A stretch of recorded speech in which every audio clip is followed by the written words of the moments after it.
What Really Happened with your host, Mike Rivero. The history the government hopes you'll never learn. Here is your host, Michael Rivero. And aloha, America. Welcome to our show today. It is Friday, January 18th, 2019. Thank goodness it's Friday. Thank goodness it's Friday. Thank goodness it's Friday. And I'm feeling a little better than I did yesterday. I'm still dealing with this bug, and I'm glad it's the weekend. Anyway, we've got a lot to talk about today. The phone lines are open, 800-313-9443. Sam is in our control room ready to answer the phone, put you on the air with your comments and questions. A little bit of a program note. This radio show is only going to be live for the first 2 hours because I have to take Claire to the doctor. We can't move the appointment, and I'm her Uber. So third hour, Sam's picked out a really good best of tape he's going to play for you. But we are here live for 2 hours, and so feel free to call on in and chit-chat. Now then, before we get into the serious news, for all you space buffs, of which I am one, there is a major lunar eclipse taking place Sunday night to Monday morning. And it is ideally positioned for people on the continental United States, or for that matter, South America, to see. And it's going to be a very long eclipse.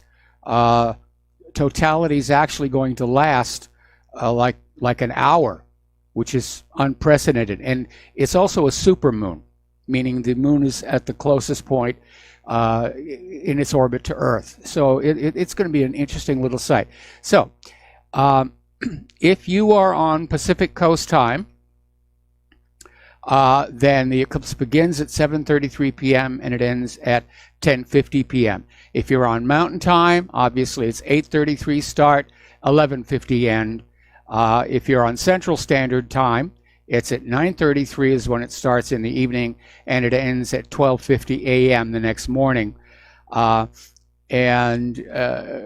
For people on Eastern Time, obviously it starts at 10:33 and ends at 1:50 in the morning the next day. Here in Hawaii, it's going to be already in totality as the moon is rising here. So we'll get to see part of it, not all of it here. All right, as long as we're talking space, the return of Star Wars. And for those of you who are a little young to understand, there's a reference there besides George Lucasfilm franchise, and it had to do with Ronald Reagan's Strategic Defense Initiative, in which they borrowed and spent fantastic sums of money to try and build a ballistic missile shield for the entire United States. And it was a boondoggle. Not much of any real practical use came out of it. But Donald Trump is getting ready to try again with a space-based missile defense system. So Trump announced this yesterday at the Pentagon, and he set out his goals, saying he wants to ensure we can detect and destroy any missile launched against the United States anywhere, anytime, any place, which sounds really good. Now, a space-based missile defense system actually violates treaties against the weaponization of space, but Trump is out there saying the U.S. is ready to quit all treaties and will make militarization of space inevitable. Now, I disagree with this. Obviously, space-based sensors to detect missile launch are a good idea, and they were part of Reagan's Strategic Defense Initiative. There was the boost stage detection satellites, the coast stage detection satellites, and just a whole network of these things orbiting the Earth, or that was going to be the plan here. But again, as I've mentioned before, my concern about the militarization of space is if we start shooting each other's satellites, they're going to break into pieces. And unlike an air war down here close to the ground, where the pieces fall to the ground and that's it, those pieces of space debris will stay, for the most part, in orbit. Some will fall into the atmosphere, some will go into very erratic orbits, but most of them are just going to stay in some kind of an orbit up there at near-Earth space, where they form shrapnel and represent a risk to other satellites, including non-military ones. and you could start a cascade function where you have one satellite gets destroyed, it sends out a bunch of shrapnel. That in turn destroys 2 more satellites. They send out their shrapnel. Those destroy 4 satellites, and so forth and so on. You can see where I'm going with this. So I think this is a really, really bad idea. And I'm not the only one. Daniel Ellsberg is out there saying that he doesn't think it can work, and it's going to make a nuclear Armageddon more likely, and he described it basically as a dangerous lunacy. But Trump wants to have his Space Force, and I understand they're already setting up the command structure for it, but it's a Space Force without much in the way of actual technology. Over at the Arms Control Association, they're describing this plan as a threat to global nuclear deterrence. And they're saying that the U.S. should concentrate on negotiating strategic stability with Russia and China, such as go back to the INF and mutual inspections. We don't have the money to spend on building a whole new fleet of nuclear weapons. Neither does Russia, neither does China. So pretty much everybody except the military-industrial complex seems to think that this is a bad idea. Ron Paul came on out and said, yeah, somebody's going to make money by stoking fear. Oh, be afraid of Russia. Be afraid of China. We need more of your money to put weapons in space. We don't need weapons in space. We don't even need 800 military bases around the world. We don't even need an Army, Navy, Air Force, or Marines. We need the Coast Guards for the smugglers. Don't forget, we have the world's second largest nuclear arsenal, 6,550 nuclear warheads. No nation is going to attack the United States. They know what the inevitable result would be. Their country would get slagged down. They know it. We know it. If the Defense Department's real purpose is defense, pardon me, then that's all we need. Rely on that nuclear deterrent. Rely on the existing warheads. We don't need any new ones. And just say, we're going to mind our business. You mind yours. Anybody who tries to attack the United States of America, we vaporize their home country. Period. End of story. Instead, we have the situation of, we've got all these weapons, but we're not going to use them, and we're going to send other people's children with conventional weapons into other countries to mess around with them. Which brings me to Syria. Units of the Syrian military forces, the Tiger forces, are reinforcing their positions in northwestern Hama. They're being deployed on a front line near the militant-held town of Kalat el-Madik in northwestern Hama.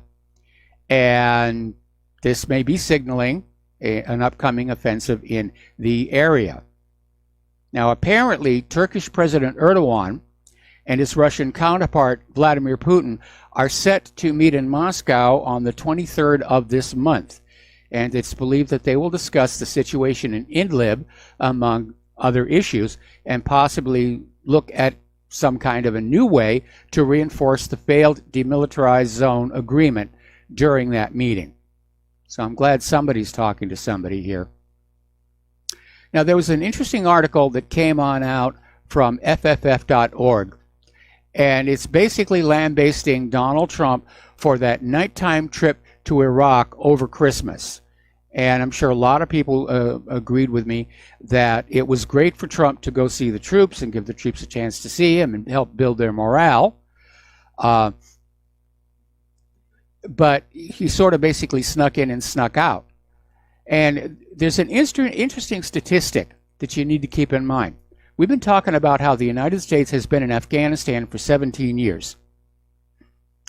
It's America's second longest war outside of Korea, which is still technically on. We've been in Iraq for 15 years now. 15 years. The Iraqi people want us gone. The Iraqi government wants us gone. It's turned into a real circus over there. Another article, this one out of nationalinterest.org. Israel is going to have to accept that the U.S. will no longer police the Middle East. And they start by commenting on President Trump's decision to pull out 2,000 American soldiers from Syria and another amount of soldiers from Afghanistan. Of course, he's being fought by elements of the deep state like Mike Pompeo and John Bolton, but he may still put his foot down. Now, of course, everybody's out there saying the Americans have betrayed the Kurds, and that represents a win for Iran and a victory for Russia, a victory for Syria, and utter chaos in the Middle East. But the United States has spent a lot of years and a lot of money maintaining hegemonic domination over the Middle East for the benefit of Israel, which is constantly saying, you know, we're under threat, existential threat from our neighbors. But again, Israel has nuclear weapons. They don't have as many as the United States does, but no country in the Middle East is going to attack or invade Israel, because Israel would simply uncork on them with a big bomb. That's the way to have peace in the world. Shut down all the armies, all the navies, all the air forces, you know, have civil law enforcement, go after the drug dealers and smugglers and so forth and that kind of stuff, and just every country gets 1,000 nuclear warheads. And everybody's afraid to attack everybody else. Doesn't that sound like it's going to work a lot better than the system we have right now? Speaking of Israel, there is this ongoing war on the boycott, divestment, and sanctions movement. And I think the U.S. Senate, the new U.S. Senate, sort of showed what a high priority Israel has become. The very first bill they passed, or tried to pass, it's actually failed 3 votes now, was a bill to not only give Israel a lot more money, but to outlaw boycott, divestment, and sanctions in this country. This is clearly unconstitutional. Under Marbury versus Madison, it's a non-law. And I do wish that somebody would take one of these cases up to the Supreme Court, because as of right now, 26 U.S. states, more than half, have already passed legislation or some form of condemnation of the civil act of boycott as championed in the boycott, divestment, and sanctions movement. And that should show you the scale of Israel's influence on the United States. 26 states. Somebody's got to take one of those bills to the Supreme Court. It'll get struck down. It's a clear violation of the First Amendment right to freedom of speech. Why is Israel doing this right now? Well, because, frankly, BDS is getting out there. Activism by Palestinian Americans and their allies is bearing fruit. Israel's no longer able to just dehumanize Palestinians and make the world believe they deserve the way they're being treated. The tide is shifting. And that's why Israel is desperate to shut the discussion down. All right, we're going to take a phone call here. Dustin in New Jersey, aloha. Welcome to the show. What's on your mind? Mike, not only is Israel making everybody, like the Palestinians, to be lesser, but we do the same thing. So does the French and the British. I mean, the French, oh, we're going to stay in Syria. They're not even invited over there. You know? I mean, they just, Mike, I voted for Trump. I'm a Democrat. Well, I'm under I don't like the Democrats, but I like some, universal health care and this or that's better than building bombs, right? Yes. But I mean, what Trump did, like with Iraq when he went to see the troops, that was a good thing to see the troops. But he didn't tell the Iraqi government he was, if somebody woke up at 2 o'clock in the morning to go get something to eat in their, kitchen, and they turn on the lights and, they look at what's your relatives doing in the living room, you can't, this is an arrogance. You know what I mean? It's Iraq's country. You can't just... I think the reason that Trump didn't inform the Iraqi government was on the off chance that somebody in the Iraqi military might take a shot at him as he come in or go out. Yeah, but I mean, it comes a time, like you said, we've been in Iraq how long? And 15 years. Afghanistan. Yeah, and Afghanistan, what, 17 years? Yes. For what? For what? Like, what? Is there an end game? You know what I mean? Like, what's the purpose? There is no purpose because the purpose is just to keep it destabilized. It's an empire of garrisons, and eventually you're going to have to leave.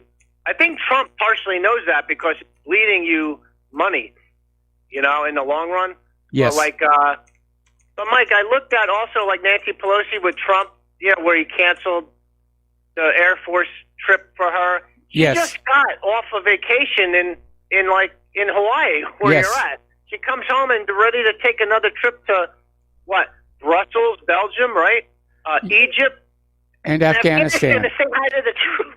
Do you think she really cares about the troops? She was going on another vacation to meet with the other elite over there. Yes. That's. I mean, what a. She can't stay back to do any deals with the wall or the government shutdown. She's got to travel to get out of Washington, because that's how these people live, Mike. I mean, she's showing how they live. That's it, right? I mean, they don't care about us. No, they don't. They see themselves as more equal than others. And you're absolutely right. There's a lot of congressional travel going on. But Donald Trump has basically said, until the shutdown is over, no more government-sponsored flights on military planes. And he pointedly told Nancy Pelosi, if you feel you must go, fly commercial. And Pelosi has enough money to fly commercial. I mean, she's worth something like $190 million. But it's just part of this very childish counterpunch that's going on Capitol Hill, where Nancy Pelosi is trying to basically get Donald Trump to delay the State of the Union or call it off or submit it in writing.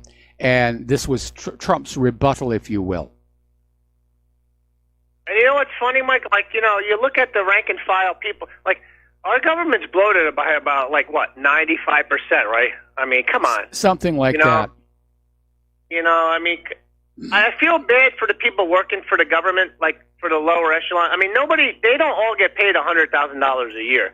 I mean, you got lower tier government workers and this or that. But I mean, it is over bloated. It's basically a welfare state for the government. That's what it is. Isn't there more government workers than we got manufacturing in this country? Oh, absolutely. Absolutely. I mean, I heard a statistic somewhere that 1 out of every 4 Americans is involved with government at some level, whether it's city government, county government, state government, or national government, that somehow or other they're tangled up with government. 1 out of 4. That is a management of 25%. And anybody who will tell you that successful businesses usually have no more than 10% of the workforce in management roles. So we're definitely management heavy. And by the way, even those lower tier workers in the federal government, they're still making about 1.5 times what people doing the exact same job in the private sector are making. Plus people in the private sector can be fired if they're not producing. It's just, Mike, it's just come down to, it's just a corrupt cesspool of unfixable. It's just, I mean, as just a thinking person, it's unfixable at this point. Where do you start and where do you end? It's a broken system that is just eating itself up. That's it at this point. Absolutely. Absolutely. And that's why I'm saying our best strategy right now is just be patient and stay calm, because it is tearing itself apart. And I think we're going to be looking at a Soviet Union style collapse somewhere down the road. Could even happen this year. Anyway, listen. Okay, Mike, have a good rest of the show. All right. Thanks an awful lot. We got to take a break for commercials, and we will be right back. Aloha, America. Welcome back to our show. We're going to go back to the phones to Glenn in Philadelphia. Aloha, Glenn. Welcome to the show. What's on your mind? Hi, Mike. If you remember the 1967 James Bond movie, You Only Live Twice, with Sean Connery, yes. You probably remember the plot that an American and a Soviet spaceship were both of them were gobbled up in space by a larger spaceship run by the bad guy. I forget yes. what the bad guy was. But that technology actually now exists. It was developed as in a collaboration between Waste Management and Dyson. It's called NEOS, for Near Earth Orbital Satellite Sucker. And they want to deploy this specifically to go up and gobble up all those little astronaut gloves and little bits of junk and pesky spy satellites from other countries, and they gobble them up. The only problem, the real sticking point right now, is that if it's being Waste Management involved, anyone involved is going to have to be with the Teamsters Union, and the union dues are out of this world. Yes, I know. So basically, this is going to end up being a very useful thing. I mean, they can bring satellites back down for repair and redeploy them and all that, and scoop up all the junk. And then if somebody just gets a little edgy and uses an anti-satellite missile to blow something up, they get paid big money to go up there and scoop up all the debris and make it safe for astronauts to transit to and from the International Space Station, all that good stuff. Well, it sounds really good, and there have been a lot of proposals for space junk collection here. It's going to be hideously expensive on the scale of the space shuttle program, because let's say that you grab 5 pieces of space debris. That also involves one launch and one return to Earth, and there's a lot of debris up there. It's also right. When you talk about a satellite coming apart, the debris isn't all just sitting there like it would be floating on the ocean when a ship sinks. It scatters very rapidly, and the real issue that you're dealing with are crossing orbits, because there's a lot of the debris are in high inclination orbits that are precessing, and they can basically be thousands of miles an hour as they cross your orbit, and that's going to take a really big catcher's mitt to slow down and grab. Right, exactly. They have to use like asbestos nets and stuff, so they can make it back through the friction of the atmosphere coming back, But unfortunately, things that's not as easily done as all that. But just the danger of the debris already up there is enough, and then anybody starts blowing things up, and as you say, it wouldn't be long before it would put an end to all space travel, near Earth and otherwise. Yeah. But anyway. All righty, Mike. That's about it. All right. Thanks an awful lot. Yeah, the problem is a lot of that space debris is simply too small to be tracked.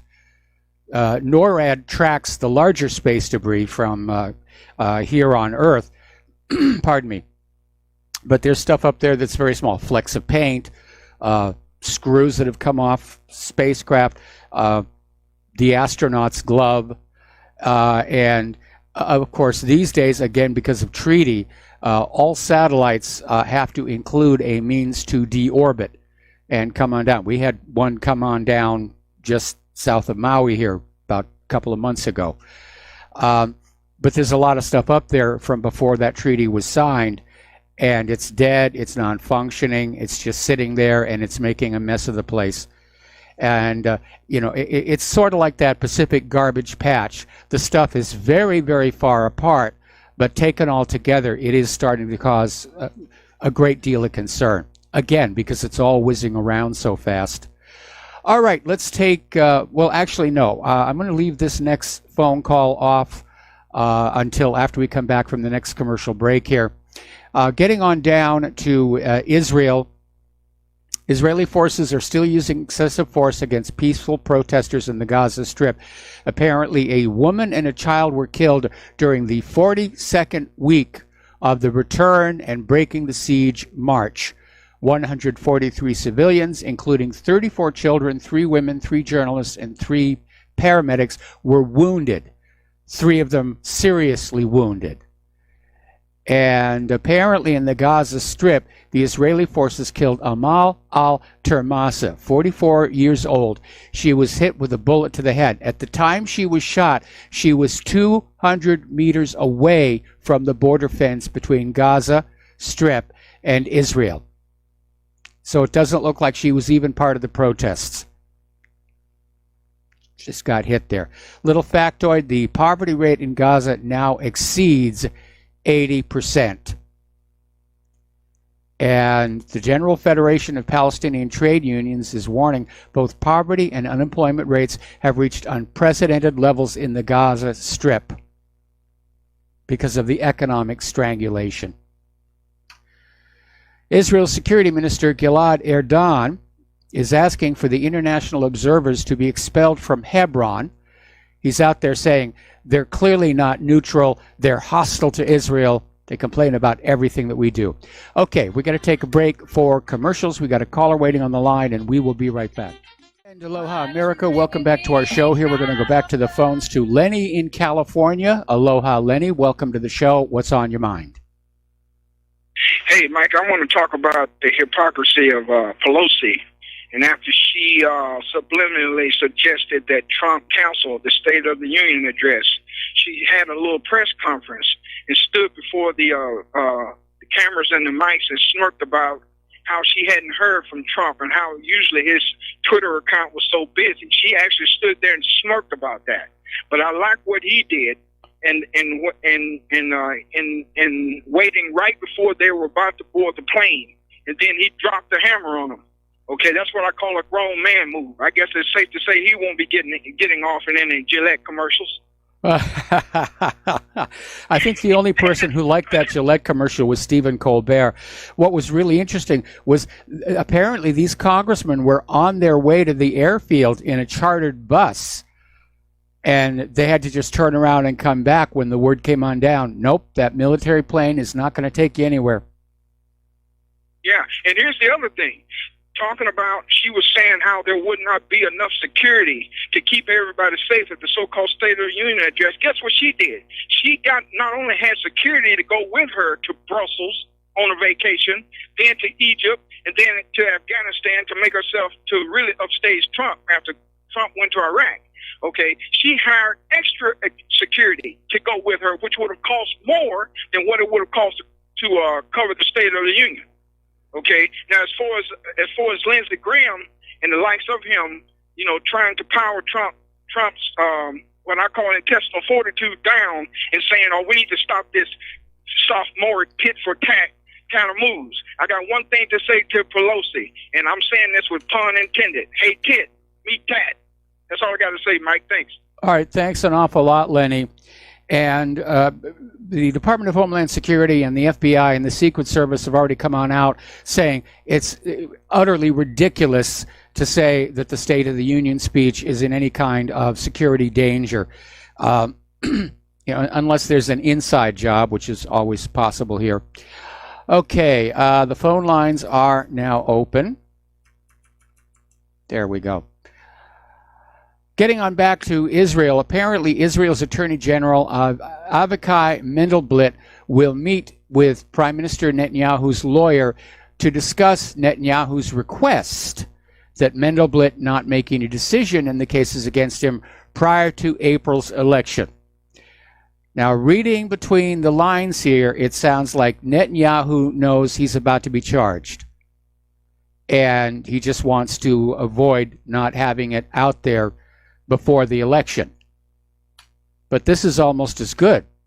I mean, depending upon whether the Israeli media is reporting on this or not, people are going to say, oh, he's sounding like he actually did something that he thinks he can be indicted for here. Story coming out of USA Today, and USA Today, of course, is, rah-rah for the war agenda here. And they're talking about this Pentagon report released yesterday, describing North Korea's missile and nuclear program as an extraordinary threat to the United States, and the U.S. must remain vigilant despite ongoing diplomatic engagement. Okay, same logic applies. How is North Korea a threat to the U.S.? The U.S. has 6,550 nuclear warheads. The only country with more nuclear warheads than the United States is Russia, and that's just by a slim margin.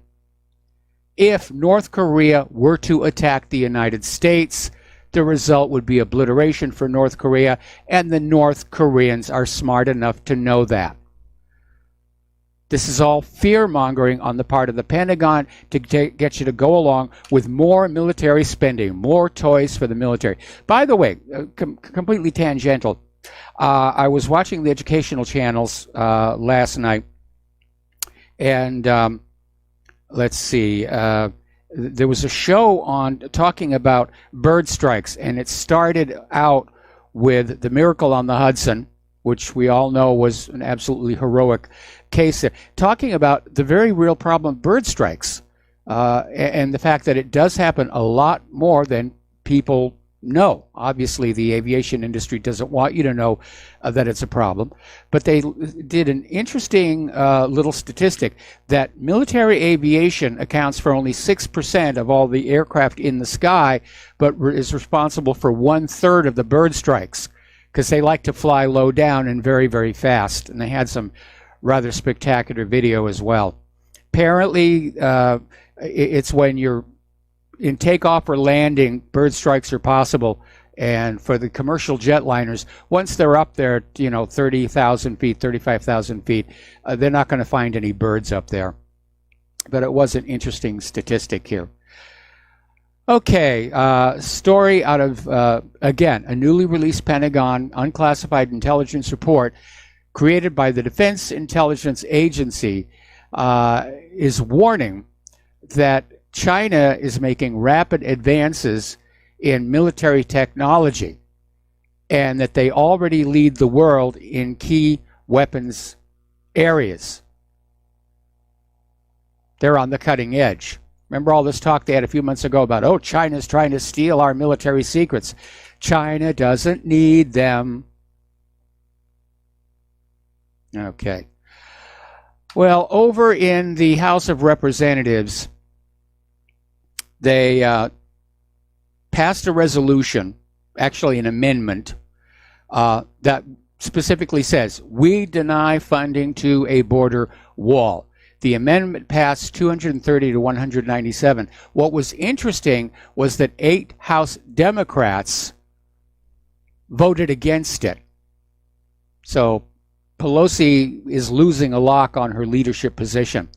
And apparently the Democrats who voted against it are New York Democratic Representative Anthony Brindisi, South Carolina Democratic Representative Joe Cunningham, Oklahoma Democratic Representative Kendra Horn, New Jersey Democratic Representative Andy Kim, Pennsylvania Representative Conor Lamb, Minnesota Representative Colin Peterson, Michigan Representative Elise Slotnick, and New Jersey Representative Jeff Van Drew. So I think the Democrats, along with everybody else, they're getting tired of the standoff. This partial government shutdown is now the longest one in the entire history of the United States. There have been shutdowns before, never like this, and still no end in sight. We're coming up on month number 1. We're also coming up on that day where the, ooh, that's not good. Apparently there was a weather-related plane accident in Omaha. Anyway, getting on back to things here. Here's an interesting thing.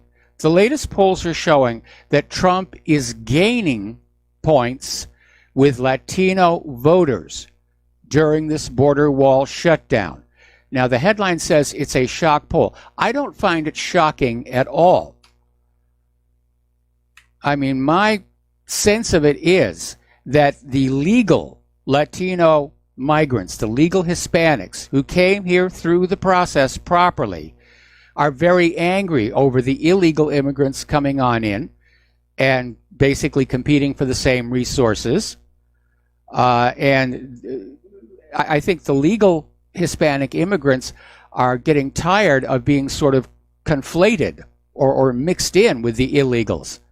Oh, they're all Hispanics, they're all Latinos. Well, no, some of them are supposed to be here. We've got to keep that in mind. Some of them are supposed to be here. And I can imagine that they want to see that fence up there just to protect themselves and their families. Senate Majority Leader Mitch McConnell has accused House Democrats of trying to swing elections with this major piece of legislation called For the People Act. And Mitch is saying, despite its promise that it's there to clean up voting and campaign finance, it's a power grab and a naked attempt to change the rules of American politics to benefit the Democratic Party. And he wrote this in an op-ed for the Washington Post. Interestingly enough, Donald Trump was watching William Barr's Attorney General confirmation hearing Tuesday, where Barr spoke about his close friendship with special counsel Robert Mueller. And Trump, this was apparently a complete surprise to him. And the president said he didn't realize how close they were when he nominated him. The implication being he wouldn't have nominated him. Well, doesn't anybody at the White House know how to do a thorough background check?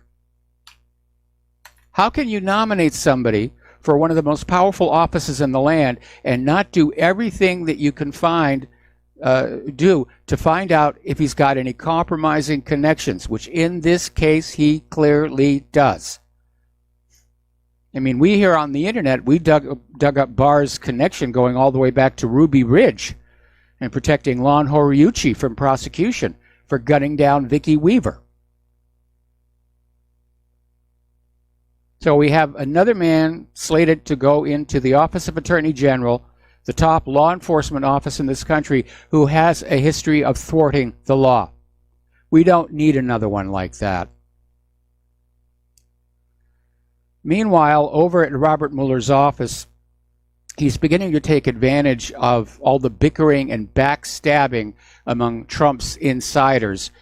And according to this report in Politico, there's kind of a circular firing squad of former Trump allies and aides that are basically shooting at each other in an effort to dodge prosecution.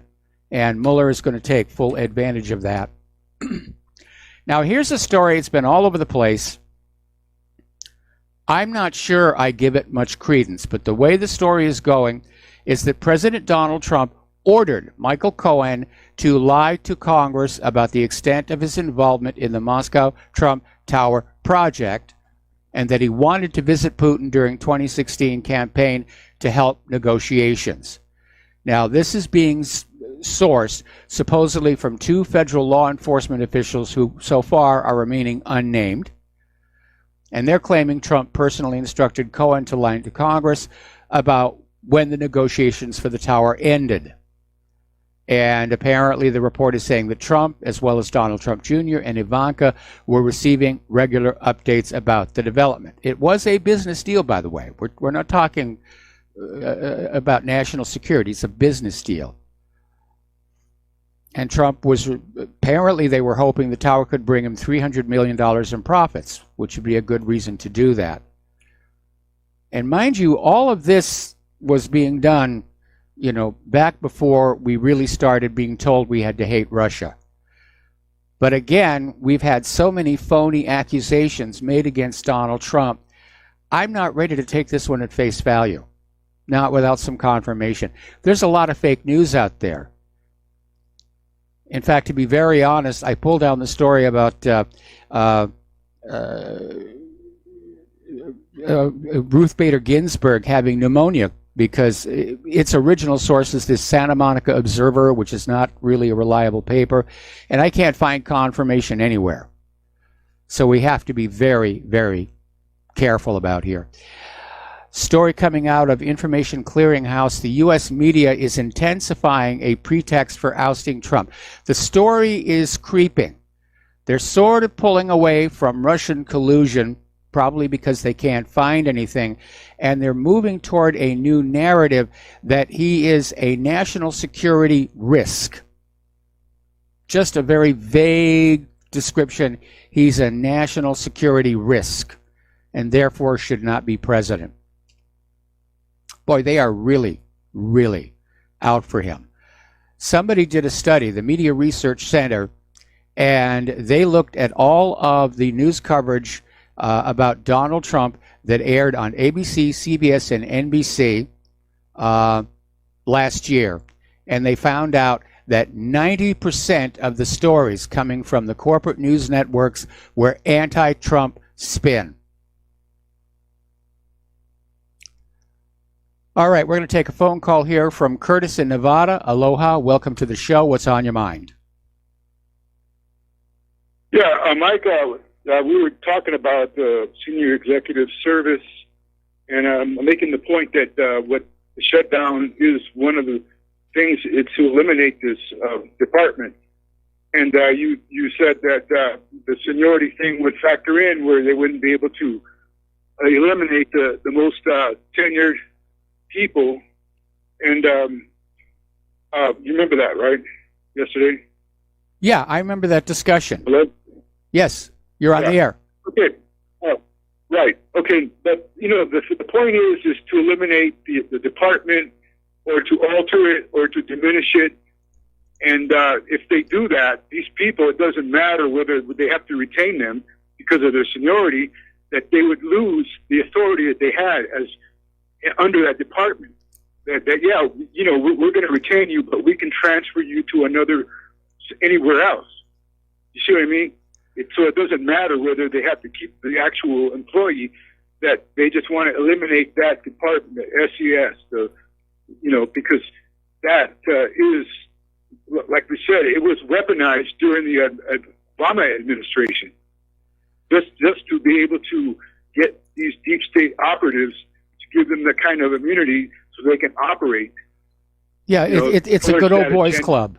It's a good old boys club. But no, Michael, it's beyond that.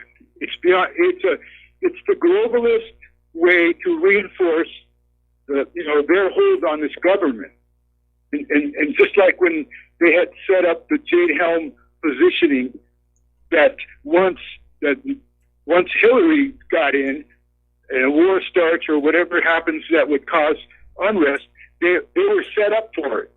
They were set up for, they were setting up for our fall under her administration.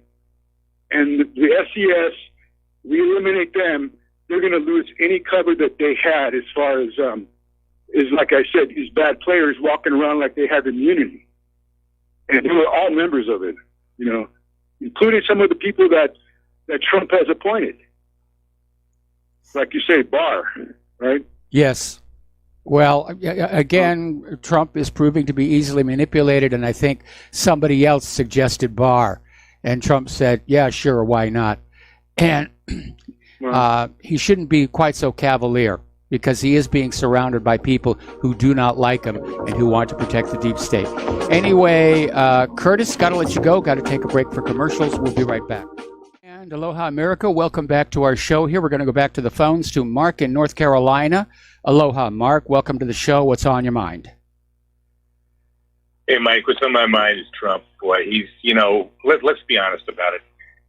All these people who say he knows 4D chess and this and that, it's all nuts. I don't even think the man knows how to play chess. I know how to play chess. I probably beat him in about 4 or 5 moves. But the fact of the matter is that he didn't know who Barr was. The guy was, the minute he said Barr, and I knew he was a Bush, that he was Attorney General for H.W. Bush, I knew right away, bad news. Yeah. A lot of bad things happened during the administration. Right away, of course he has to know Mueller. They all cook out of the same kitchen. And remember, Mueller was involved in the Whitey Bulger case. Yeah, the Whitey Bulger case. 1980s. Yep. Guy's dirty. As a matter of fact, I very strongly believe he had Bulger knocked off. Okay, the way they transfer him from one facility to another. I've worked in corrections. You just don't do that. You just don't from one security facility to another. If you're going to transfer an 89-year-old inmate who's got severe medical problems, who's confined to a wheelchair, from what I understand, maybe you put him in a medical unit, but you don't put him into an even higher security facility and then leave him on his own. Yeah, I think that was a hit. That was playing. Mueller is a dirtbag. He's a dirtbag from a long way back, and so you should have figured that the guy like Barr would know Mueller and probably be friends with him. The same thing when he appointed this guy Ray after he got rid of Comey. He might as well have kept Comey. Another dirtbag from the Justice Department, another shyster lawyer. He could have gotten a guy like a real patriot like Sheriff David Clark there. He could have put him in there instead, FBI director or DHS, or whatever. Instead, what does he do? He gets rid of one shyster lawyer and puts in another. And then he's surprised. The guy doesn't know what he's doing, Mike. He does not know what he's doing. Listening to his advisors, and they're giving him bad advice. Yeah. And as I've said before, the biggest single mistake Donald Trump made coming into office was to be magnanimous in victory and keep on all these holdovers from the Obama administration. And he apparently naively believed that since he was now the boss, they would be loyal to him, and they weren't. Like, you know what they do too? They use flattery in the guy. They know he's narcissistic. So they say, oh yeah, you know, they tell him something like, I understand he met Bart at some party or something, and Bart told him to say like something like, and right away, oh, he's a great guy. He's a really great guy. I like him. I want this and that. This isn't his problem. This man does not know what he's doing. He is being taken advantage of. But, you know, I don't care about him. I care about this country. Okay? Yes. And that's what's happening. The country is being destroyed from within. We've got enemies within. I was at the gym before. I saw something on about the Korean guy on again. I don't care about North Korea, man. I care about this country. What's going on inside this country? And this country is being destroyed from within. That's what the enemy is. The enemy is not in North Korea. It's not in Russia. It's not in China. It's right here in the good old USA. Okay, Mark, I'm going to have to cut you off here. We got to do a station identification break. We'll be back with hour number 2 and another phone call after these few words. And aloha, America. Welcome back to our show, hour number 2. And before we get back to the phones here, once again, I want to remind everybody that only the first 2 hours of our show today are live. The third hour is a rebroadcast because I have to take Claire for a doctor's appointment, and we're leaving basically an hour from now. And we couldn't get the doctor's appointment moved. It's just one of those things. I'm her Uber driver. So anyway, I'm sure that Sam has found a really interesting best of tape that you can all listen to for hour number 3, followed, of course, by John Stadmiller. All right, we're going to go back to the phones here, starting with Joe in Tennessee. Aloha, Joe. Welcome to the show. What's on your mind? Hi, Mike. That Santa Monica paper that's reporting Ruth Ginsburg has pneumonia is the same one that reported her having a relapse of cancer, and they were derided for it, and it ended up they were right. So they must have some source about Ruth Bader Ginsburg. I think the best way to get an idea about how her health is look at the hysteria of the Democrats as far as impeachment of Trump.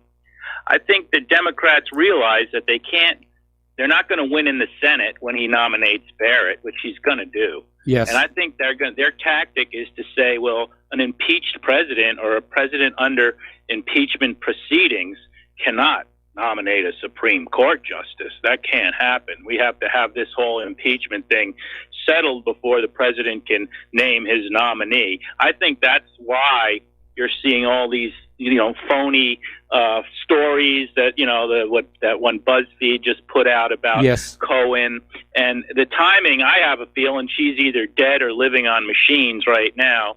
And this is their only tactic because Trump, and I said that with this last election, the Democrats are going around acting like, they won and how great of a big thing it was, when actually I've said all along that Trump really, by keeping the Senate and gaining seats, and meanwhile getting rid of the flakes and the others, that the corkers, he's solidified his position in the Senate for his nominees. And really, the only game the Democrats have is the impeachment game on Trump, and Ginsburg is probably on death's door as we speak. So it should really be interesting. But you can actually see them ratcheting up the stories on Trump, the hysteria about Trump, and you got to kind of enjoy the show. I mean, that's basically where we're at with Trump. I mean, this thing he did with canceling that flight was the best thing one of the better things I've seen him do.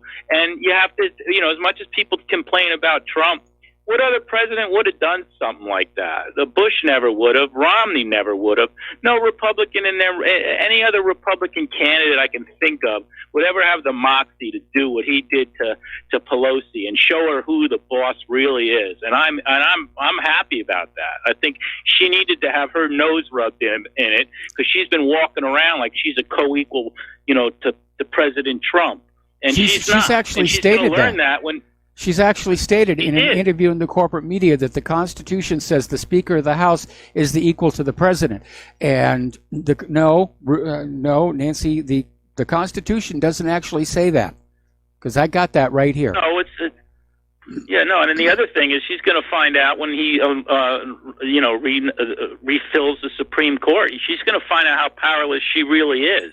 And I think that maybe that's starting to dawn on her. And as a woman, she'll probably get more hysterical. So this is going to be, like, if you're into it for the world wrestling type aspects of politics, Trump is great. And Pelosi is actually pretty good as the foil for him. So, enjoy. The other thing I wanted to comment quickly about is the shutdown. I'm enjoying the shutdown. And I think the rest of America, except maybe in Washington, I watch these people hysterical on TV. They're all from Washington, but everybody outside of Washington could give a damn. I had a friend. He came through the airport. No customs. He came from down in South America. Just right through in Kennedy. No customs. Just went right through. Oh. And they're like, yeah, they're not showing up. I wonder how many drug smugglers are listening to this show. Well, I don't care. I'm a libertarian. I maybe bring the price of them down, I mean, hey, guys, not even a dog walking around. So, but hey, I remember, what was it, that Thanksgiving a few years ago when they just said, give everybody a break, and they didn't even wave everybody through TSA. I mean, it's all based on a fallacy, that old 9/11 lie.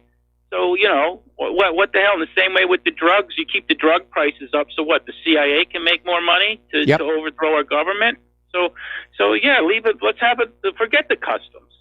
They just bust your balls anyway. Excuse my French. Yes. But so once again, I love the way everything's being highlighted and exposed with Trump. I know people say this about him and that about him, but boy, if you want to talk about a guy that it like shines the light on everything, and not that he's that brilliant about it, it just seems to be like they just throw themselves. He's driving them crazy. You got to give him that. Yes. He's just driving them crazy.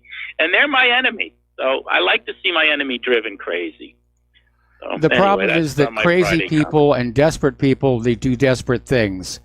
And, I'm concerned that we're reaching the point right now where the deep state is going to actually try and take Trump out. And maybe that was... Well, we're not going to let them... We're not going to let I don't think the American people, I know I'm not, if they take Trump out, it's war. It's war. They better send a helicopter to my house. And I know who to go. I think most of us know who to hold responsible. If they think they're going to pull a Kennedy on Trump, they got another thing coming. I think they know they can't. I think they know the American people will go ape, if they touch a hair on his head. You want to beat them, do it, the political process. If they resort to violence, there's going to be no more JFKs. There's going to be no more 9/11s. There's a lot of us out there that are just going to, take the law into our own hands, because there is no law if they do that. There is no law. If they do that, there's going to be total no law. Who do you have to answer to? Yeah. They have no legitimacy. They will have no legitimacy at all. And well, frankly, I think this government lost all legitimacy years ago. And I'm not really enjoying the spectacle of Trump and Pelosi going at each other. I'm sure it has some entertainment value. I'm just seriously concerned about the damage to the country as a whole that is taking place while Trump and Pelosi are battling it out. Bolton and Pompeo are running our war agenda. The military-industrial complex is bleeding us for even more money for weapons that we hope will never actually be used. Anyway, Joe, thanks an awful lot. We're going to let you go. We're going to do a shout out to our on-air affiliates who are just now rejoining the network. And I'm going to repeat my little announcement for the on-air affiliates. Only the first 2 hours of today's show are live. The third is a repeat owing to a medical appointment that could not be rescheduled. Going on back to the phones, Al in Canada, aloha. Welcome to the show. What's on your mind? Hi, Mike. Your last caller, Joe. You know, I'm in absolute agreement with him. I don't even live in the United States, and I mean, the people that live in the United States are always fed a constant barrage of lies and deception, and all of this stuff involving very certain people. It's all come to light. It's all out there. I don't, like I said to you, Donald Trump is not stupid. He can't be stupid. He's filthy rich. He built a lot of good stuff. There's, you know, the guy can't be an idiot. You know, first of all, you know, he was born into a privileged life, and he's been bankrupt more than a few times. So I don't know that you should just equate the idea of being incredibly rich with being incredibly smart. I mean, look at some of the stuff that comes out of Nancy Pelosi's mouth, and she's worth $190 million. True. But, you know, like, for myself, you know why I'm not rich, Mike?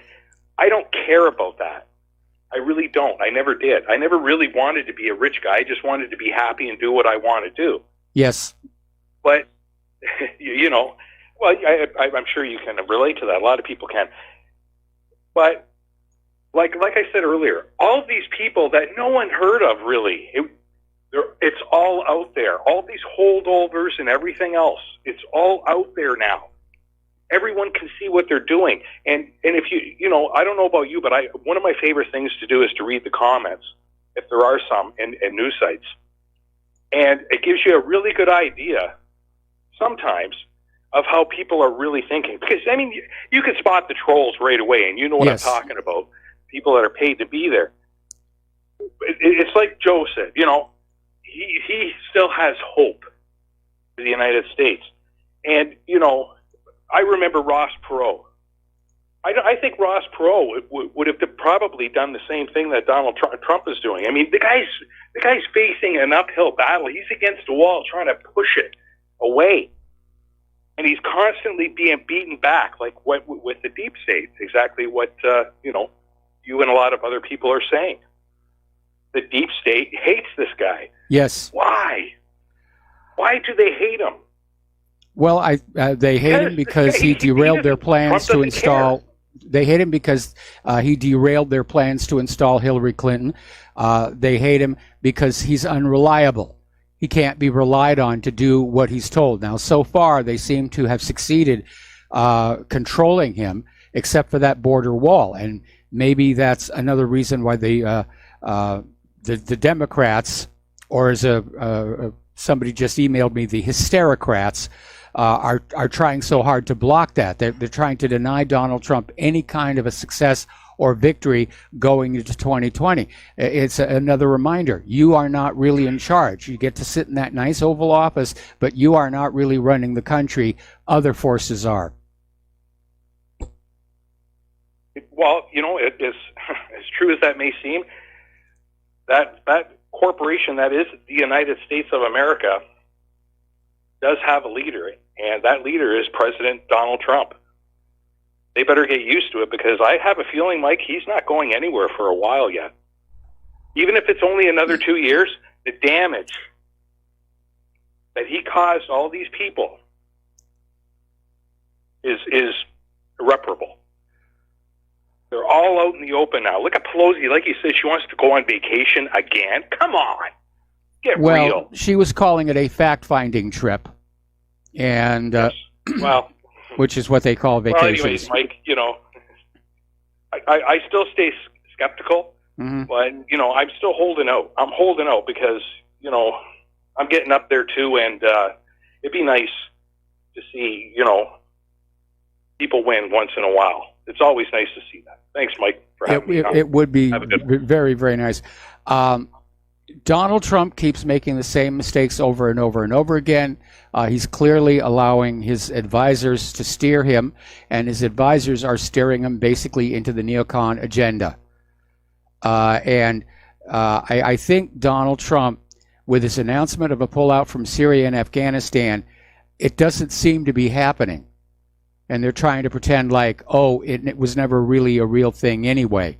But that's a major failure, which shows me that he is a weak leader. He can't stick to his guns on these things. He can be talked out of stuff. And that's a very, very dangerous thing. One requirement that we have to have in a president is the courage of their convictions. We don't want them to be reckless. We don't want them to be authoritarian. But we expect them to make a good decision and then stick with it. Okay, let's go back to the phones here. Art from Off the Grid, aloha. Welcome to the show. What's on your mind? Hey, Mike, I'm kind of curious here. I was reading an article earlier today, and it's talking about this report we expect due no later than the 17th of February on whether or not, and this, the way the article words it is, Trump directed the Commerce Department to investigate whether auto imports pose a threat to national security with a due date no later than February 17th of this year. And if they determine that there is a national security interest, it could result in $200 billion worth of additional tariffs on import or on automotive imports. Now, here's my question, and maybe I'm just too much of a dumb, ignorant redneck to figure this out, but how is we have virtually like almost no automotive manufacturing left in this country. We have very little manufacturing of any kind left in this country. We don't produce anything except welfare recipients, food stamp recipients, more illegal immigration, more wars, more bombs, more killing, more death, destruction, and absolute stupidity. How is this not a national emergency when we talk about our very economic survival? How is this not a national security issue? Well, I'm in agreement with you, and I know what the Commerce Department is going to come on back and say is look at all those overflow lots at the car dealerships. Look at all the overflow lots at the automobile plants. We do have some automobile plants here in the United States. One of them is being run by Mercedes-Benz, which is a surprise. They can't sell the cars. And so we have more cars than car customers, and I'm sure the Commerce Department is going to come on out and recommend that foreign-produced cars have a stiff tariff on them when they are imported into the United States. I am absolutely down with tariffs, absolutely. But, you know, here's the thing, and I don't think people really think about it. I mean, either they don't think about it or they're outright lying or deluding themselves. Because, yeah, while there is, I will not deny that there is an overflow of vehicles on these lots and whatever. But you know what? If we brought back automotive manufacturing here in the country and stopped all the imports, if we brought back manufacturing here in the country and stopped with all the imports of radios and TVs and bicycles and this and that and the other thing, and actually brought back manufacturing here, revived our steel industry, you know what? People would be able to afford to buy those cars that they can't currently afford now, which is causing the overflow. Makes sense. Am I, like, crazy for thinking this way? No, you're not crazy at all. I mean, we are the inheritors of some going on 4 decades of very bad decision-making regarding the nation's economy. And experts were shouting the warning that our manufacturing was in decline, you know, back in the 1980s. And the part of the problem was, of course, we'd raised a generation of corporate executives who came out of those MBA programs who never had an emotional connection with the actual process of manufacturing. And so their idea was, well, let's just send the manufacturing over to someplace else where they don't mind getting their hands dirty. And they lobbied government to make that easier. There were even tax incentives for offshoring. And it was good for business, and corporations are making more money. Americans are being put out of work. And rather than reverse that and treat our manufacturing as a national resource that should be protected and guided, the U.S. government invented what they called the service economy, which was this idea that we could make the nation prosperous by doing each other's laundry for a fee. And it certainly opened up new taxation opportunities for the government, which made them happy, but it didn't bring new wealth into the country. And Americans' decline in standard of living really began to deteriorate after that. Yeah, I mean, it's just crazy. Anyway, I wanted to get your thoughts on that and see if if maybe there was something wrong with my logic. Thanks, Mike. Have a great one. All right, thanks an awful lot. We're going to let you go, and the phone lines are open. All right, apparently the White House is considering hitting Venezuela with an oil embargo.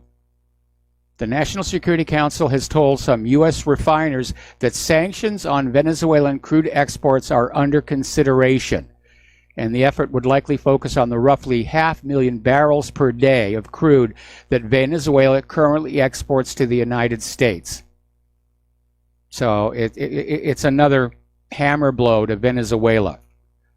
The U.S. really wants to get in there. Okay, we're going to take another break for commercials. We will be right back. Aloha, America. Welcome back to our show here. We're talking about the economic news. Over in Malaysia, as you know, there's this big stink over the 1MDB scandal. And apparently the Malaysian government has extended an offer to Goldman Sachs CEO David Solomon. Apparently, Solomon made a statement trying to deflect the blame away. But according to Bloomberg, Malaysian Finance Minister Lim Guan Eng told reporters that Malaysian prosecutors might consider dropping the criminal charges against the bank for a small fee of $7.5 billion, which I'm sure Goldman Sachs has somewhere in there. Okay, now, poor Tesla. Tesla is having to recall 14,000 Model S vehicles produced between 2014 and 2016 over defective airbags that could blow up and send shrapnel into the driver's and front seat passenger faces. Now, the measure is part of an industry-wide recall of Takata airbags, whose safety woes have been plaguing the automotive industry going all the way back to 2013. Now, Takata itself, because of all the lawsuits, went bankrupt in 2017 and was taken over by car parts maker Key Safety Systems. So apparently the air cylinder or the pyrotechnic charge, or however these things actually work, was simply too powerful, and the airbags would actually burst. Apparently, Tesla is having to let go 3,000 workers, that's about 7% of their workforce, amid poor profits and the Model 3 production challenges. And so, yeah, Tesla's having a hard time. Okay, already they're gearing up for 2020. Georgia Democrat Stacey Abrams is considering a possible run for the Senate in 2020. And she's out there openly saying that she has no problem with non-citizens voting. Well, she's a Democrat, and the Democrats know the more non-citizens vote, the more likely they are to win their elections.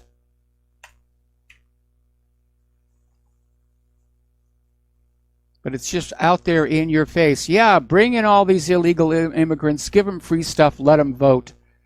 They're really trying to change the demographics of this nation. They're taking the United States, which used to be a first world developed nation, and they're driving it back down to the third world. Same thing all over Europe.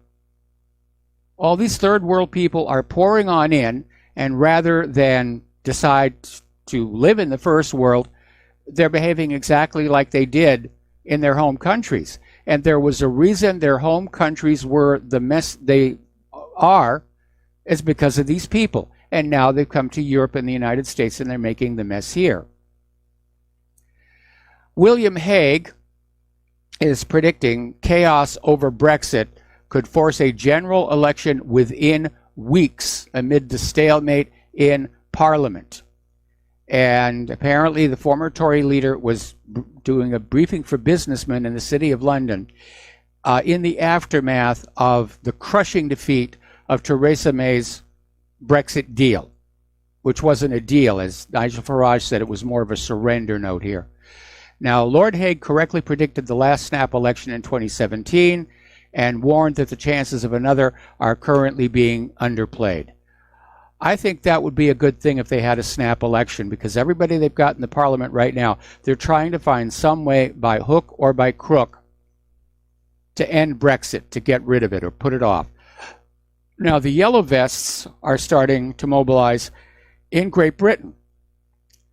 And one Yellow Vest protester was being interviewed by Sputnik, and he says, the Yellow Vests want to reclaim Great Britain. We don't want to be part of the federal European superstate that's going to erode our rights and take away democracy. So apparently they had a Yellow Vest demonstration on the streets of London earlier today. And apparently the threat of a no-deal Brexit is being taken seriously because Britain's Defense Ministry has ordered Army reservists to be placed on standby in case they're needed to quell potential unrest from a no-deal Brexit. Now, Theresa May has been accused of trying to impose her deal with all this doomsday predictions in the past, that all these horrible things are going to go wrong. But the Defense Ministry is saying, we're going to put these people on standby so they can be called up rapidly. And the standby is going to extend from February 10th, 2019 to February 9th, 2020. Over in France, more than 84,000 people took part in protests in Paris, Marseille, Bordeaux, Lyon, Strasbourg, and other French cities. And apparently protesters attempted to storm City Hall again. This is from Russia Today here. Now, Emmanuel Macron, he's definitely... Oh, we got to take a break for commercials. All right, we'll be right back. And aloha, America. Welcome back to our show here. So, Francis Emmanuel Macron is a globalist. And right now, he's dealing with the Yellow Vest protests in his country, which are being driven in large part by French frustration with the open borders migrants, along with the economic realities there. But Macron is still got time to go on out and wag his big stick at the other European Union member countries, saying that they will be punished financially if they do not accept migrants. Now, his speech was aimed at the Eastern European countries who have consistently refused to take in Middle Eastern and African migrants, like Hungary, Poland, and Slovakia. Now, getting on back to the Yellow Vest protests, a former Green member of the European Parliament, Mr. Cohn-Bendit, was saying that if the Yellow Vests succeed in driving Macron out, that he could be replaced by a French army general. And basically, the reasoning is that every time there's a social crisis, it always goes to the right, never to the left. Macron continued his tirade against Poland and Hungary, screaming that their governments are lying to their people. They're comparing Brussels with Moscow in the ancient Soviet times. So he's just out there on a rant, and I guess he's feeling the pressure here. Now, I think it was back in November, Angela Merkel literally got up and made a speech at the Konrad Adenauer Foundation in Berlin, in which she stated, Nation states must today be prepared to give up their sovereignty. In other words, become part of the global government. That's what she's pushing for.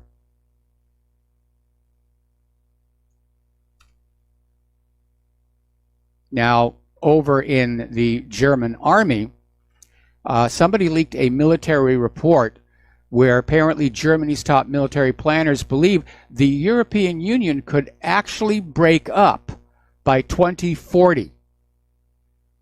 And they're looking at the rise of these Eurosceptic parties across Europe, which are gaining strength.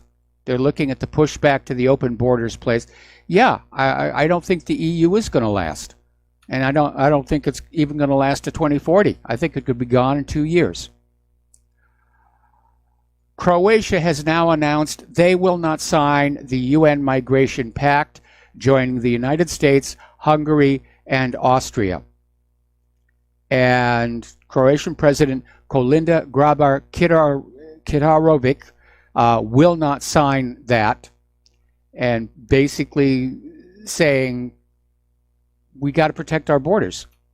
That's absolutely right. Down in Egypt, President al-Sisi spoke at a forum where he just came on out in plain language saying migration is not a human right. If you go to another country, you must follow their laws and culture. If not, don't go there. Now, last November, al-Sisi attended the World Youth Forum in Sharm el-Sheikh in Egypt. He was asked how he sees the fact that several European countries are now closing the door to those who want to migrate to Europe. And al-Sisi replied, instead of asking me why Europe closes the door to us, you should ask why people in Afghanistan don't take better care of their country. And the same applies to Pakistan, Egypt, Syria, Libya, Iraq, Yemen, and Somalia. These are people who basically sat around and let their country rot away. And instead of working to try and rebuild it and fix it, we'll just go to Europe now. George Soros says it's okay. And we'll go up there and we'll have a lot of fun and we'll rape a lot of women and we'll steal a lot of stuff and live off welfare, and it'll be a lot of fun here. All right, so now we want to talk about Marzieh Hashemi. She is an American Iranian. She is a TV anchor for Iran's English language station Press TV. And she's in the process of filming a documentary on Black Lives Matter. And she was basically arrested at the St. Louis airport. And she's been taken to Washington, D.C. And apparently she's already in court. And nobody's saying anything. The FBI is refusing to discuss why she's being detained. The only thing anybody has said is she's a material witness in a case. A material witness is something that they use when they want to lock you up, but they don't really have a crime. But a lot of people are wondering what's going on. And looking at all the other recent arrests of that Huawei CEO in Canada, the Canadians arrested in China, the American arrested for spying in Russia. It's almost like countries have gone back to the old model of hostage taking, leading to prisoner swaps. And it's like you need to remember that that was one of the things the United Nations was created to avoid.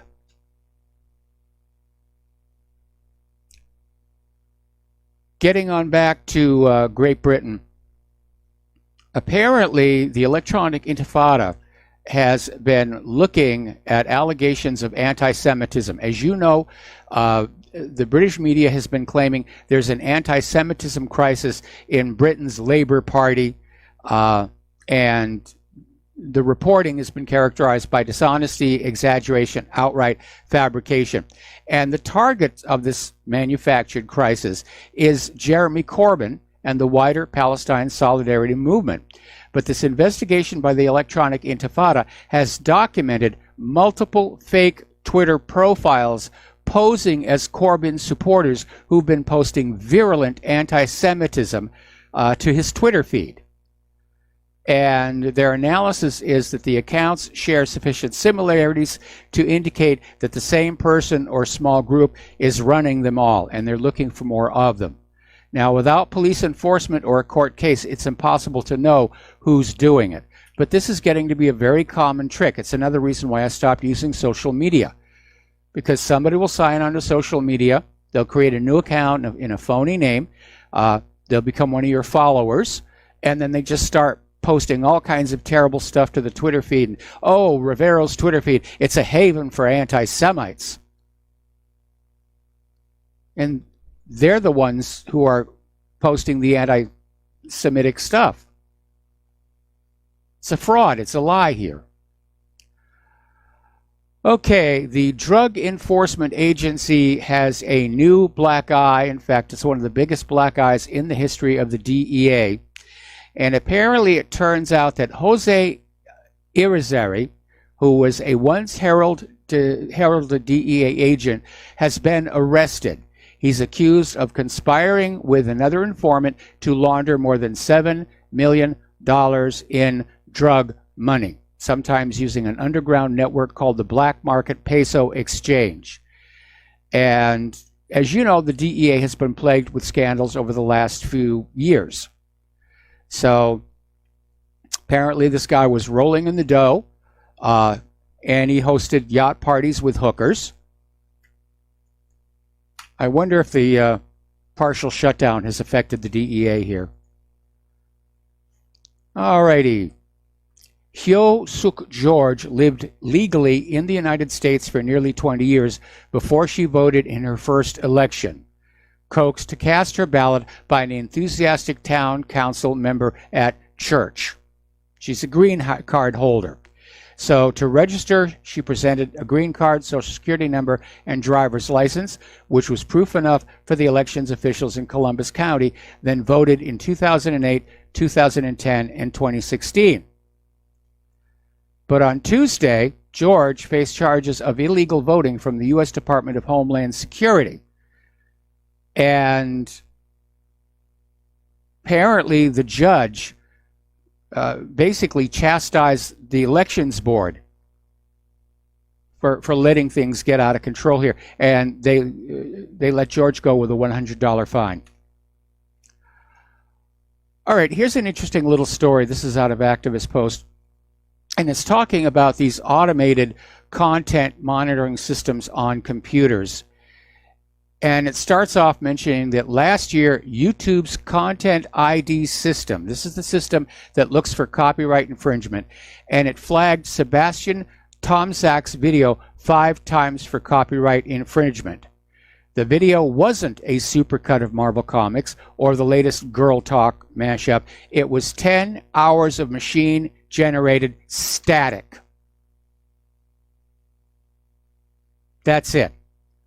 10 hours of static, and YouTube's Content ID system said it might be copyright infringement. Apparently, Content ID even flagged a 1-hour video of a cat purring as a likely infringement. I think they have that sensitivity way, way too high. Over in Zimbabwe, where they're dealing with violent protests, Zimbabwe is now blocking Facebook, Twitter, and WhatsApp messaging as part of the crackdown on the protests. Apparently, at least 12 people have been killed, many more beaten and tortured by security forces this week.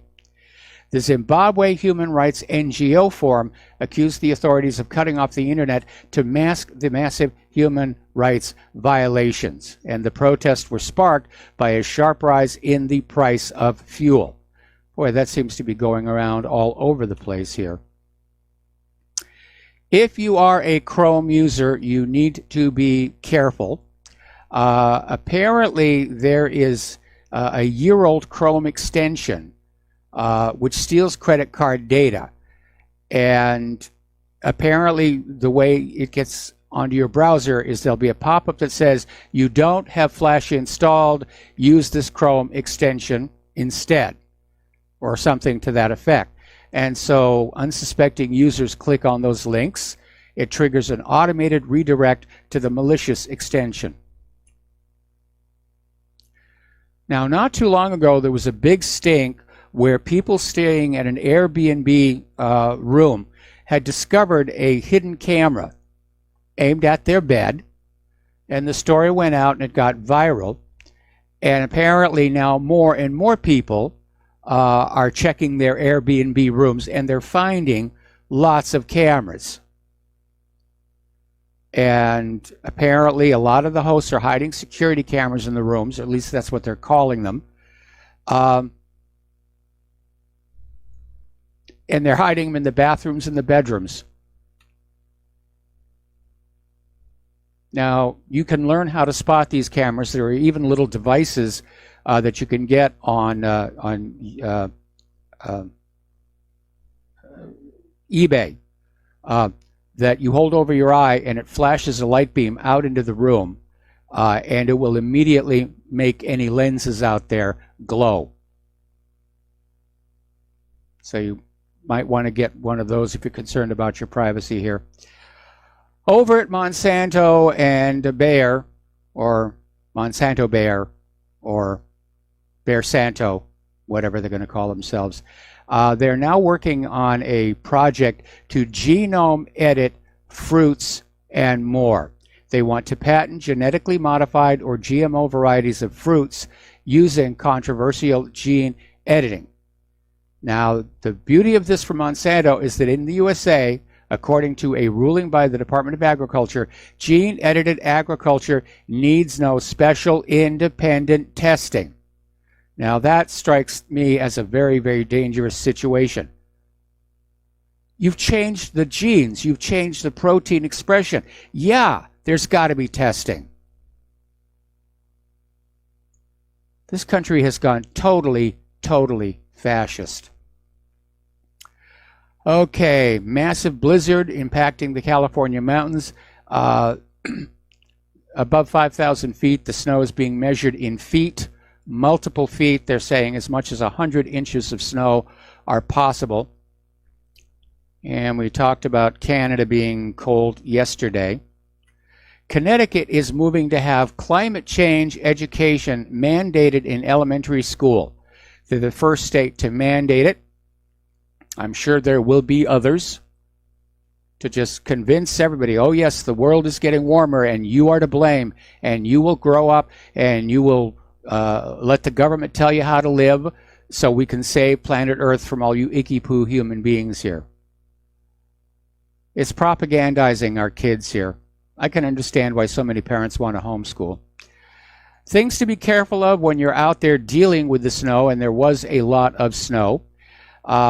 This happened in Petersburg, Kentucky, and there was a driver driving along, and there was a giant snowman. A giant snowman in the yard of Corey Lutz. So this driver just decided he was going to sideswipe the snowman and knock it down. Kind of a cruel thing to do.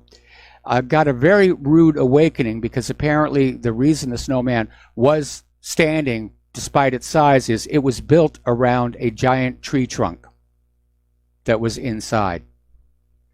Oopsie. I wonder if Farmers Insurance is going to cover that one here. Okay, we talked about this before. Never mess with a franchise. Over at BBC, this last season of Doctor Who did not do very well with a female doctor. They alienated a lot of their base. We're hearing all this talk about a tranny James Bond for the next movie of that franchise. And there is a new Ghostbusters coming on out. Now, Jason Reitman, who's the son of the original director Ivan Reitman, has been given the green light. There's already a trailer out, so cameras are rolling on this. And basically, this film picks up the narrative of the 1980s classic. No, the female cast is not going to be there. They're basically going to have some kind of a handoff from the obviously aging original cast to a new, younger, all-male group. So I wish them a lot of luck. But Sony is saying it was an economic disaster. All right, we'll be right back after these few words. And aloha, America. Welcome back to our show. And a reminder to everybody, this is the last segment of today's live broadcast. The next hour is going to be a replay of something wonderful, I'm sure, followed by John Stadmiller. So getting on back to the news here. A few weeks ago, there was a story where the Hubble Space Telescope's main camera wasn't working, and ground engineers were trying to fix it and fix it and fix it. Finally, in desperation, they just shut the whole system down, waited a bit, and turned it back on again, and that worked. The reset fixed Hubble Space Telescope's main camera. I'm glad they're keeping that in service. I know they were talking about ditching it in light of some of these newer telescopes that are out there, or at least let some university take it over. That would be really kind of good. All right, let's get some gun stories in here. Story coming out of Government Slaves talking about how more and more credit card companies, of course, you know they're watching your buying habits and selling that information. But apparently, some credit card companies are blocking purchases for ideological reasons. And one of the biggest is how credit card companies are starting to block firearms purchases. And they're basically taking it upon themselves to be Second Amendment censors, which I think is very inappropriate. But of course, the left is out there cheering, yes, anything to get the guns, anything to stop the mass shootings. And so that's pretty tacky. Up in Oregon, they're getting ready to enact gun laws that are so strict that the only firearms you could own would be the ones Davy Crockett used. In other words, they want to basically outlaw everything.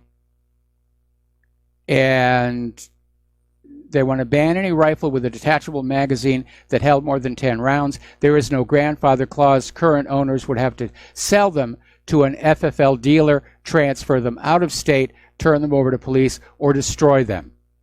And so apparently a proposed law in the legislature would make Oregon's gun regulations one of the strictest in the country.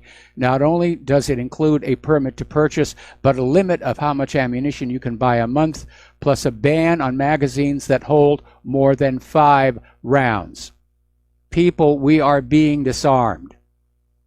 They understand. We're angry. We're very angry. And there are people out there, you know, who might think about it's time to rise up. We had a caller earlier in the show on that. I disagree with that myself. I disagree here. I've been saying all along that this push to create a global government created a political climate conducive to a global revolution, and apparently I'm not the only person to say that. Bob Moriarty is out there with an article out of 321 Gold saying that the very first worldwide revolution has begun. So better get on out there and get your yellow vests. There's the music. Time for me to get out of here and take Claire to the doctors. So stay tuned, and we'll be back on Monday.